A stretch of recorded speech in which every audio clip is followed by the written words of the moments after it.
দর্শক আসসালামু আলাইকুম, আমি শহীদুল ইসলাম সজল আমার টিকটক চ্যানেলের পক্ষ থেকে আপনাদের সবাইকে স্বাগত জানাচ্ছি। দর্শক, কথা বলতে চাই নির্লজ্জ বাংলাদেশ টিমের কিছু প্লেয়ার আছে যাদেরকে স্পেশালি আপনারা হয়তো বা এই ইদানিংকালে ফেসবুকে দেখতে পারবেন বা ইউটিউবে এরা ভাইরাল হয়েছে। কী কারণে ভাইরাল হয়েছে, কেন ভাইরাল হয়েছে সেই জিনিসটাই আসলে বলার জন্য চেষ্টা করতেছি। আমি যে নির্লজ্জ বলার কারণটা হচ্ছে এই জায়গায়, বাংলাদেশ বনাম আফগানিস্তানের মধ্যকার যখন ম্যাচটা চলতেছিল তখন আপনারা লক্ষ্য করছিলেন কিনা সেটা আমি জানি না। যখন বাংলাদেশের 8 বলে 10 রান লাগে, হাতে আছে 2 উইকেট, মানে 8 উইকেট অলরেডি বাংলাদেশ হারাই ফেলছে। ওইরকম একটা সিচুয়েশনে একটা টিমের অ্যাটলিস্ট নিজের লজ্জা শরম বাঁচানোর জন্য, মান সম্মান রক্ষার জন্য হইলেও ম্যাচটা জেতার দরকার। সেইখানে যেখানে সারা বাংলাদেশের মানুষ 17 কোটি 18 কোটি মানুষ, যে জায়গায় আমরা অনিশ্চয়তায় ছিলাম যে বাংলাদেশ আসলে শেষ পর্যন্ত ম্যাচটা জিততে পারবে কিনা, তো সেই রকম একটা সিচুয়েশনে বাংলাদেশের জান, বাংলাদেশের প্রাণ সাকিব আল হাসান। সাকিব আল হাসানকে আসলে কি, মানুষ বড় হইলেই মানুষের কিছু কিছু চরিত্র যেটা আছে সেটা কিন্তু আসলে কোনো সময় যায় না।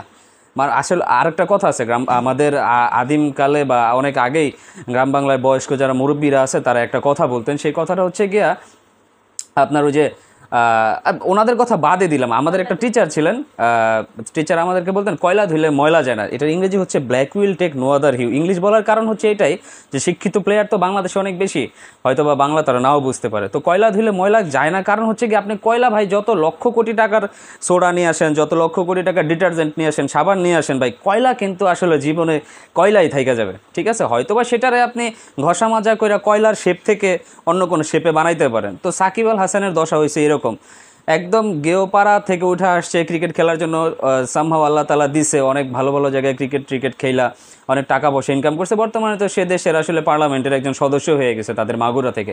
সো আসলে ব্যাপারটা হয়েছে এই জায়গায় কিছু কিছু জায়গায় ভদ্রতার অনেক বেশি পরিচয় দিতে হয়। সেই সমস্ত আপনার দল হেরে যাচ্ছে অথচ আপনি ডাগা উঠে বসে নির্লজ্জের মতো দাঁত কেলায় হেসে বেড়াচ্ছেন আর পায়ের উপরে পা তুলে বসে আছেন। যেই জায়গায়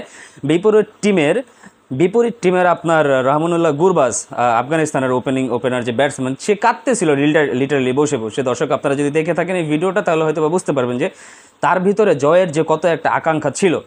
তো কথার মধ্যে এখন কথা হচ্ছে গিয়া আপনার, তারা কেন কাঁদলো, তারা কাঁদার পিছনে একটা রিজন আছে। বিকজ প্যাট্রিয়টিজম বলতে একটা কথা আছে, স্বদেশ প্রেম। আপনার যদি দেশের প্রতি ভালোবাসা থেকে থাকে, মায়া মমতা থেকে থাকে, আপনি যদি আপনার দেশের মানুষকে কিছু দিতে চান, তাহলেই আপনার চোখ দিয়ে পানি আসবে। কারণ আপনি যেই কাছাকাছি গিয়ে আপনি হেরে যাচ্ছেন, আমি বলবো না দর্শক আমাদের মধ্যে প্যাট্রিয়টিজম নাই, একটা সময় ছিল। আমরা দেখেছি, আমরা যখন দেখছি যে আমরা এশিয়া কাপের ফাইনালে হেরে গেছি বা এশিয়া কাপের ফাইনালে ওঠার আগে হেরে গেছি, ইন্ডিয়ার কাছে 1 রানে হেরে গেছি, এরকম ম্যাচগুলোতে দর্শক আমরা অনেক কাঁদছি। আমাদের দেশের প্লেয়াররাও কাঁদছে, আমরাও কাঁদছি। কারণ তখন আমাদের কাছে মনে হইতো যেন আমাদের দেশের প্লেয়ারগুলো সত্যি জেতার জন্য খেলছিল, সামহাও আল্লাহ খেলি তারা আসলে জিততে পারে নাই। বাট এখন আমাদের কাছে যেটা মনে হয়, আমাদের দেশের প্লেয়াররা কোনো সময় জেতার জন্য খেলে না, আপনার জন্য খেলে না, আমার জন্য খেলে না, দেশের জন্য খেলে না। তারা শুধুমাত্র তাদের গা বাঁচানোর জন্যই এই খেলাগুলা খেলে।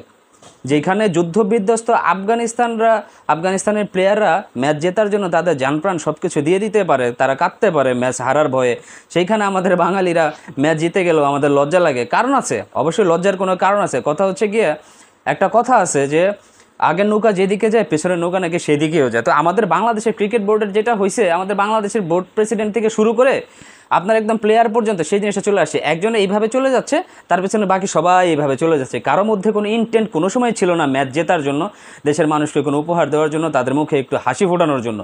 তো দর্শক, এই কথাটা এই জন্যই বলতেছি, অনেকে আপনারা সাকিব আল হাসানের ফ্যান থাকতে পারেন, কিন্তু আসলে থাকলে আমার কিছু করার নাই। যেটা আমার কাছে ওই সময়ে রিয়েলিস্টিক মনে হয়েছে, আমি সেই কথাটাই আপনাদের সামনে উপস্থাপন করছি যে আসলে হারলেও মানুষের মনে একটা বিষণ্ণতা কাজ করে, মানুষের মন খারাপ থাকে। কিন্তু আমাদের দেশের প্লেয়ারদের সেই জিনিসটা কোনো সময় আসে নাই, ভবিষ্যতে আসবে কিনা আমি জানি না। তা না হলে আফগানিস্তান টিমের সাথে হেরে এইভাবে হেসে হেসে মাঠ ছাড়ার কি আছে, তাতে আপনি কি বুঝতে পারতেছেন দর্শক? দেশের মানুষের কাছে আপনার কৈফিয়ত দিতে হবে, সেই ধরনের কোনো টেনশন আপনার মধ্যে কাজ করতেছে না। তাহলে এদেরকে আসলে নির্লজ্জে বলা ছাড়া আর কিছুই নেই। তো এই ভিডিওটা এই কারণেই করছি যে দর্শক, আপনারা চিন্তা করে দেখেন রহমানুল্লাহ গুরবাজ কেন কাঁদছিলেন আর বাংলাদেশের সাকিব আল হাসান কেন হাসছিলেন। তো এই ভিডিওতে আমার যে কথাগুলো আছে, আসলে এইগুলো যদি আপনার কাছে সঠিক মনে হয় তাহলে অবশ্যই আমাকে কমেন্টস করে জানাবেন। আর আসলে সাকিব নির্লজ্জতার কোন জায়গায় পৌঁছায় গেছে সেটাও একটু কমেন্টস করে জানাবেন। সবাই ভালো থাকবেন, সুস্থ থাকবেন। আসসালামু আলাইকুম।